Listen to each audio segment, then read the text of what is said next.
Hey, it's Julie. Welcome to Uncomfy, a show about sticking with moments that challenge us even when they're uncomfortable. And today I am sharing an uncomfy story of my own. I was invited to be on a podcast called When We Disagree, and I ended up talking about a long-running disagreement that I had with my late mother. The way I handled that disagreement is one of my biggest regrets. And the very uncomfy process of reflecting on how I fell short has led to some really important insights for me, insights that are actually a big motivation for the work that I do here on Uncomfy and with my other podcast, Top of Mind with Julie Rose. So today we're sharing that episode of When We Disagree. It's hosted by Michael Lee at the College of Charleston. When We Disagree is a show about arguments, how we have them, why we have them, and their impact on our relationships and ourselves. We've all met that person who confidently explains topics they barely understand. Maybe it's your brother-in-law lecturing about cryptocurrency, or a coworker planning to restructure the entire company after just a few weeks on the job. This frustrating phenomenon where incompetence breeds confidence is called the Dunning-Kruger effect, and it makes productive disagreements surprisingly difficult. Psychologists David Dunning and Justin Kruger discovered that people performing poorly on tests consistently overestimated their performance, while high performers slightly underestimated theirs. The less someone knows about a subject, the less equipped they are to recognize their own ignorance. It's a cruel irony. You need expertise to know that you lack expertise. You need to know what you don't know. This creates what researchers call, and I just adore this phrase, quote, Mount Stupid, the dangerous peak of confidence that comes with acquiring just enough knowledge to feel informed, but not enough to really grasp complexity. We see it in new parents who become instant experts on child development, amateur investors who have cracked some market code, or recent converts to any diet or exercise routine or lifestyle who evangelize with the fervor of the newly converted and enlightened. In relationship, Dunning-Kruger creates similar dynamics. After one counseling session or self-help book or a few TikToks on psychology, someone might diagnose their partner with various psychological conditions like narcissism and more. A few successful home repairs later, someone turns someone into a construction expert who dismisses contractors' estimates. Historical examples illuminate the pattern too. When European explorers first encountered other continents, many confidently declared indigenous practices to be primitive, without understanding sophisticated agricultural, medical, or governing systems. The truly knowledgeable, aware of nuance and uncertainty, often seem less convincing than confident amateurs in many cases, especially on social media. Navigating Dunning-Kruger requires humility and strategy. When facing unwarranted confidence, asking curious questions can often work better than direct confrontation. That's interesting, but how does it account for X? Lets people discover their knowledge gaps in their systems, knowledge gaps in themselves too. In other lives, cultivating what Socrates called knowing what you don't know protects against overconfidence. The more we learn about any subject, the more we should appreciate its complexity. I'm Michael Lee, Professor of Communication and Director of the Civility Initiative at the College of Charleston. Our guest today on When We Disagree is Julie Rose. Julie has been a journalist for more than 20 years, including a decade of public radio reporting. She is the host of 2 podcasts for the BYUradio network. First one's called Top of Mind, and the second one is called Uncomfy. Julie, tell us an argument story. Oh, well, I'm going to tell you a personal one that actually is one of my greatest regrets, the way I handled this. And it has also had a really profound impact on how I interact with other people, but how I do my work. So it's with my mom. I'm the oldest of 5 kids, oldest daughters and moms. That's kind of legendary. We were really similar in a lot of ways. And of course, that led to conflict. But she's actually the main reason that I moved back to my hometown about a decade ago. My parents needed some help. They were aging. My father passed. And then in the last couple of years of my mom's life, so she died in 2022, in the last few years of her life, her chronic illnesses were progressing. And I was over there often caregiving. In the morning before work, I'd stop in for a bit, often in the middle of the day for a couple of hours in the evening. just to help her with kind of all the things that she needed. She was experiencing physical decline as well as, like the depression and loneliness that comes with that, plus also some cognitive decline. So it was really hard for her. It was complicated for our whole family, but I was in this perpetual conflict with her over her news watching habits. No matter what time of day I came over, she always had this one particular cable news channel on. And it was just this one. It was her only source of news. And this really bugged me as a journalist all day studying these big issues. And then to walk into her house and hear, what cable news shows do, especially the pundit driven hosted shows, right? Kind of giving only one side, speaking as if that's the only legitimate side. Often with these like overblown big, right? Like everybody knows what cable news does, right? And I felt like it very clearly to me was designed to make you feel scared or angry or superior. And I did not like the way it made me feel. And the minute I'd walk in and I'd hear that blaring out of her TV, kind of always in the background, my blood pressure would go up, and I felt like it was a personal affront to me that she was consuming news like this. But I also worried about how it was affecting her, right? Like we're both very anxious worriers. And so, I was like, this can't be good for you, Mom. Like, turn this off. I was always telling her in no uncertain terms, Mom, why are you watching this? They're not telling you the whole story. They're exaggerating. They're just trying to get you, amped up. This is manipulative. Like, stop doing this. Watch something else. She'd get defensive, and then I'd get more adamant. It was deeply unproductive, and I did it over and over and over and over again for years with my mom. Well, where we get our news and who we trust for information, and of course, cable TV news is such a difficult thing to have productive arguments about with family members, but especially in a potentially end of life situation with your own mother, this sounds like a tough one. And it's also recurrent.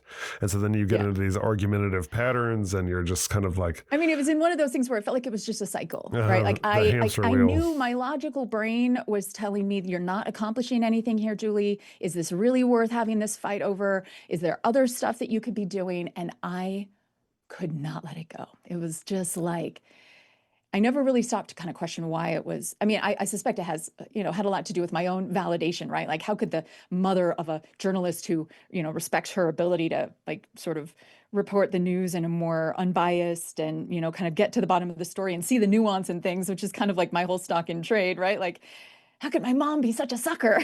Like, it just really felt personal to me in obviously totally unnecessary and unproductive ways. I see that now. That's exactly what I was going to ask you, which was following up on your line, like you just couldn't let it go. And then I was going to ask, why couldn't you let it go? And you started to answer that question a little bit. And it sounded like what you were saying was, to rephrase, was by her seeing this content, she wasn't seeing you. Right. Yeah, absolutely. My mom was my biggest fan, but she listened to my podcast to put her to sleep. Well, I'm familiar with producing podcasts that help people go to sleep.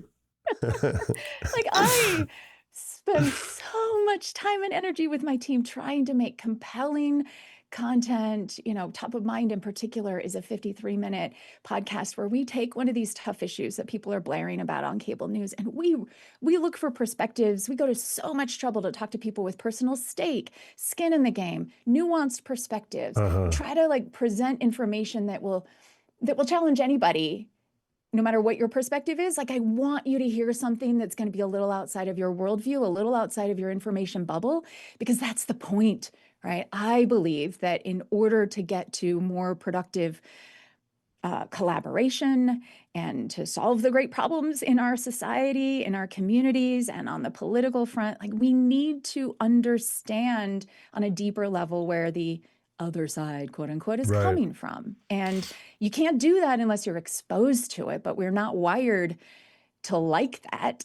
We're wired to shut it down, feel threatened by it, walk away from it, and, click away. And so, yeah, like here was my mom, like, consuming, obviously she's not even, she was in her 70s, and Yeah, she wasn't even our target audience necessarily. So why should this bother me so much, right? Like she was always bragging about me to everybody and telling everybody to listen to my podcast, even though I knew dang well that when she listened to it, she'd hear like the first 5 minutes and then she'd be out. But that was true about no matter what she listened to, right? So it had more to do with her sleep deprivation and so forth. But I also just like fundamentally, I knew that she just couldn't conjure the mental space given all the things that she was dealing with, pain and mental cognitive decline and sleep deprivation. And so like I get it, I got it, but it just rubbed me wrong that the her primary source of news about the election, which at the time we were in the middle of, I mean, we went through several cycles while she was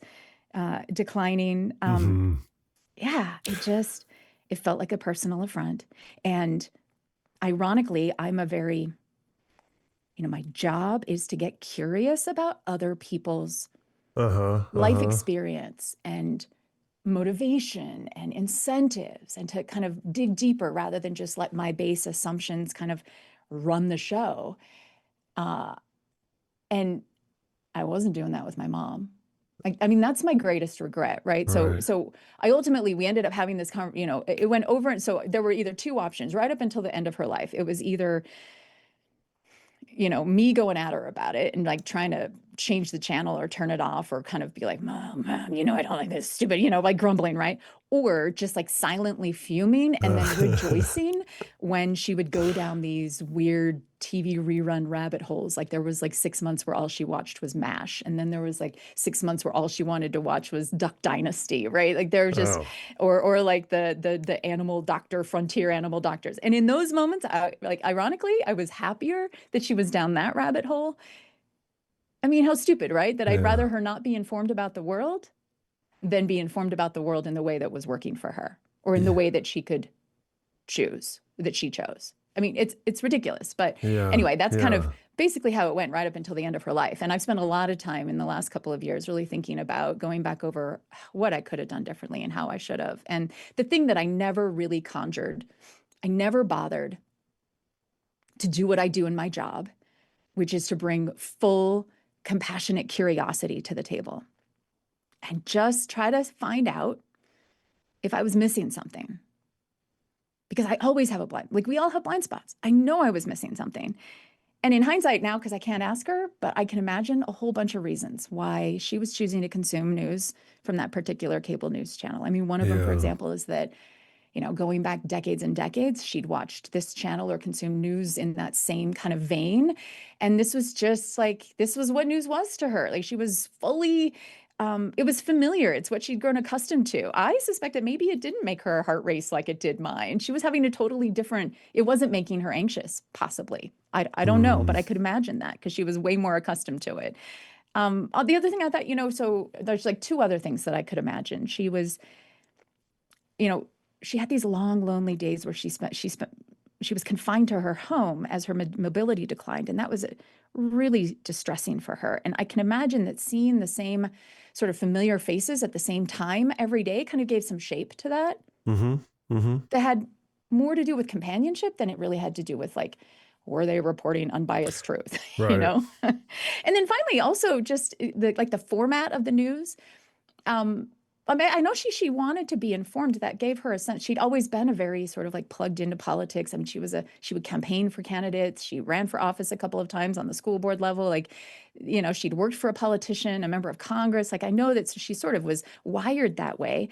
And so I think that it gave her a certain sense of comfort to be informed. But I also suspect that the constant pain that she was in made it hard for her to focus on the kind of news coverage that I was doing or that other outlets, like more nuanced Hmm. discussion. You have to kind of like this sort of simplified good guys, bad guys framing that you get in so much, especially on social media and in cable news. Like there's a reason I do that. And it's because it works for sound bites and to kind of, the journalists want to simplify the story. That is that is something that we crave as well as just as people, to kind of have that simplicity. I suspect it was just easier for her to follow than like trying to go read some big think piece on in The Economist, right? About, I don't know whatever it was at Yeah. the time. Today it might be Yeah. tariffs, right? She just needed to know, like, who should I like? Who should I fear? Like, something about that felt familiar and comforting to her. And I totally get that, because when things feel chaotic and I'm feeling anxious, I too crave simplicity. Certainty. Yeah. So I Yeah. get that. We could have related on that. I mean, if I'd spent Yeah. any time asking her things like, "Hey, what do you like about this host or this channel or this Right. show? And have you always liked it? And has it changed over time? And is there anything you don't like about it? And how does it make you feel?" Like, I could have learned some things and we could have connected. I'm hearing 4 different disputes here. There's one about journalism and how to practice it. I'm hearing one about citizenship and how to get good information and what kind of stories we seek out about the world and who we trust to give us information and how many sources you look at, and do you have a kind of monogamous relationship with one that might be not so great for you. I'm hearing a very personal one about a mom and an eldest daughter, and then I'm hearing another one about an end of life situation. Yeah. And so it seems to me that the kind of really resounding message, other than a great regret, is that you understood her watching this show to be a kind of personal affront, and therefore you couldn't engage in the kind of compassionate curiosity, almost like a therapist, that is necessary to be or at a least great just journalist. to see her, see the humanity in her, see her as a more nuanced person than just, I mean, with the emotion that was tied up in it, and obviously the personal kind of, as we've discussed, the way that those emotions, were conjured by what this meant to me personally, because it was about more than just how many hours a day do you watch this channel. It was about kind of like, does this mean that you don't respect me and what I do, right? I mean, I get it. Like, I've been to enough therapy that I understand how this all works, but I have learned now. It really is an example to me of how quickly assumptions and big emotions can shut off curiosity. And curiosity is really the only. So Monica Guzman at Braver Angels, author of this great book, I Never Thought of It That Way. She talks about curiosity as really the key. It's the superpower. It is the only. It's the enemy of certainty, or certainty is the enemy of curiosity. And it is the only way to sort of cut through the all of these assumptions about, oh, she's lazy, she's ignorant, she doesn't respect me, she believes everything that's being said. Like, all of this stuff that was in my mind that I was believing. That's the story I was telling myself, because my emotions and my insecurities were running the show. And I mean, honestly, don't think any of that was true. Or at least I certainly don't know for sure, because I never asked. I never tried to probe. You started to kind of spitball a little bit, a few of the more curious questions that would proceed from perhaps more charitable assumptions than she's watching this because she's lazy, as you said, or ignorant. Or she hates me. She's watching this as a middle finger to me and my work and my whole profession. It's so dumb. So dumb. I don't know. Yes, I don't know. She's watching this as a middle finger to nuance in general in favor of certainty and a Star Wars black and white view of the universe. But if you were to try to absolve yourself of this regret and say, what are these curious questions that you would have asked? Yeah. So I kind of fantasize about a conversation that I would have with her. And I can imagine myself walking in at the end of a work day, and the TV's kind of blaring, but she's sort of like in her chair, kind of zoned out, because she get very, very tired by the end of the day. And that that rather than kind of walk in and immediately like start fussing with things and like trying to figure out what needs to be solved, and also like stewing about the TV show, that I would just kind of sit down next to her and hold her hand and ask how her day went, and then maybe ask like, hey, can we turn this down just a little bit? And then I've really always wondered what, this is going to make me a little emotional, but, just thinking about, I know you really like this channel. Like and I know that, I feel like we're always kind of arguing about it, but I feel like there might be something I'm missing here. I'd really like to understand you better. I don't really care about changing your mind. I just want to understand better. And would you be willing to share maybe a little bit? Like, try to maybe ask her. I think she would be immediately kind of a little on the defensive because, every time I brought the show up, it was always the same thing, right? So I'd have to figure out a way to kind of cut through that and reset that, put her in a different spot. And then I do think it would just be, have you always like as long as I can remember that this cable channel existed, I remember you guys watching it, you and Dad, and now you. Like, why do you watch it? What do you like about it? She'd probably give me answers that I know, like, oh, because it aligns with, they're the only ones that tell the truth or whatever. She'd probably start saying some of those things, and that would make me be like, well, that's not true, and you know that, right? It's biased and whatever. And I'd have to just kind of be like, tell me more, asking follow-up questions, just doing what I do in my real job every single day in interviewing people.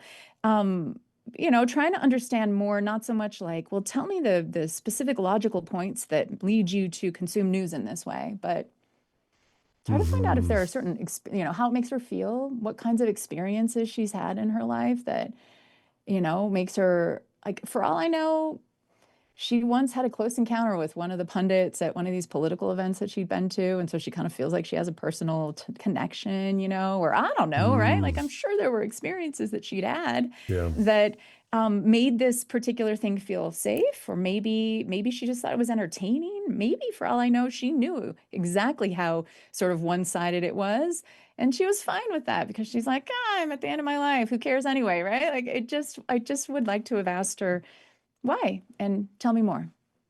Yeah, thank you for sharing that. And it's always amazing to me sometimes that people who are so skilled at doing something, arguing, interviewing, asking good questions, being a therapist, whatever it is, it's almost like you're so good at fighting fires outside the house or outside the family, but there's a stove fire in your own house and you're completely ill-equipped just because of the context to apply those very obvious skills to this situation that matters in the family. Yeah. Well, you just learn, right? I mean, I regret that I didn't have the chance that I didn't have the wherewithal to do what I just described. But I also, she left this world on really great terms with all of us in the family. And so it's not as though this is, something that's going to eat me for the rest of my life, but it is a regret. Like, I just could have done better.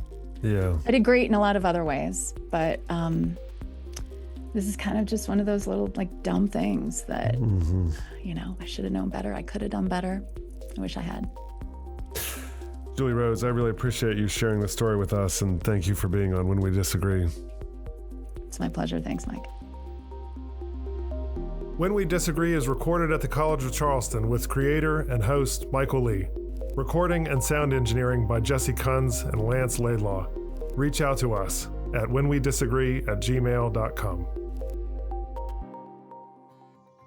And thank you for getting uncomfy with us today with me. That was more personal disclosure than I usually do on the show. But I hope it gave you a little insight into me and also maybe into a disagreement in your own life. I'd love to hear your story, so email me. The address is uncomfy@byu.edu, or find me on social media to continue the conversation. Uncomfy is a BYU Radio podcast. Samuel Benson produces it. And big thanks to Mike Lee at When We Disagree for letting us share this episode today. I'm Julie Rose. Can't wait to get uncomfy with you again next week.